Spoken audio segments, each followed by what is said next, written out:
हरे कृष्णा दोस्तों, आप सभी का स्वागत है मेरे आध्यात्मिक चैनल में। आज की इस वीडियो में हम बात करने वाले हैं गोत्र के बारे में। हमारा गोत्र क्या है और हमारी कुल देवी का हमारे जीवन में क्या प्रभाव पड़ता है, आइए इस वीडियो में जानते हैं।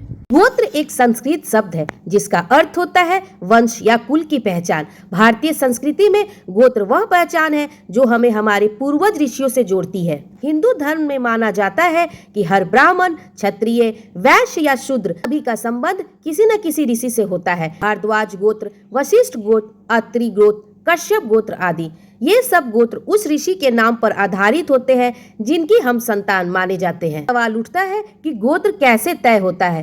गोत्र पैतृक रेखा से चलती है, यानी पिता के गोत्र को पुत्र अपनाता है। महिलाएं विवाह के बाद पति का गोत्र स्वीकार करती हैं, इसलिए विवाह के समय लड़का और लड़की का गोत्र अलग होना आवश्यक होता है। अगर दोनों का गोत्र एक ही हो तो उसे सवपिंडी कहा जाता है और इस स्थिति में विवाह बिल्कुल वर्जित माना जाता है। यह नियम आनुवांशिक शुद्धता और सामाजिक व्यवस्था बनाए रखने के लिए बनाए गए हैं। गोत्र के कई प्रकार हैं, पर मुख्य रूप से 4 गोत्र माने जाते हैं: वशिष्ठ, अंगिरा, भृगु और कश्यप। बाद में इस क्रम में कुछ और गोत्र जोड़े गए: आत्रि, जन्माग्नि, अगस्त और विश्वामित्र। गोत्र से जुड़ी हुई एक रोचक बात यह है कि जिन ब्राह्मणों को अपने गोत्र का पता नहीं होता वे पूछने पे सिर्फ कश्यप गोत्र का नाम लेते हैं। इसके पीछे की वजह यह है कि कश्यप ऋषि ने कई शादियां की थी और उनके पुत्रों की संख्या भी बहुत ज्यादा थी, इसलिए जिनको अपना गोत्र नहीं पता वो कश्यप ऋषि के वंशज माने जाते हैं। आपने अपने परिवार, गांव या समाज में कुल देवी और कुल देवता के बारे में अवश्य ही सुना होगा। क्या आप जानते हैं कि ये कौन है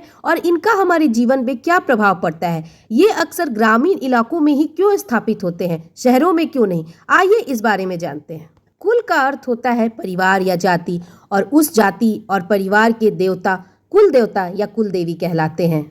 इसी कारण से एक ही जाति, गोत्र या तबके के लोगों की एक कॉमन कुल देवता या कुल देवी होती है। आज में यह मान्यता है कि हमारे कुल देवी या कुल देवता परिवार और जाति की रक्षा करते हैं, उनकी समृद्धि में योगदान देते हैं। साल में एक बार इनकी पूजा करना अति आवश्यक होता है।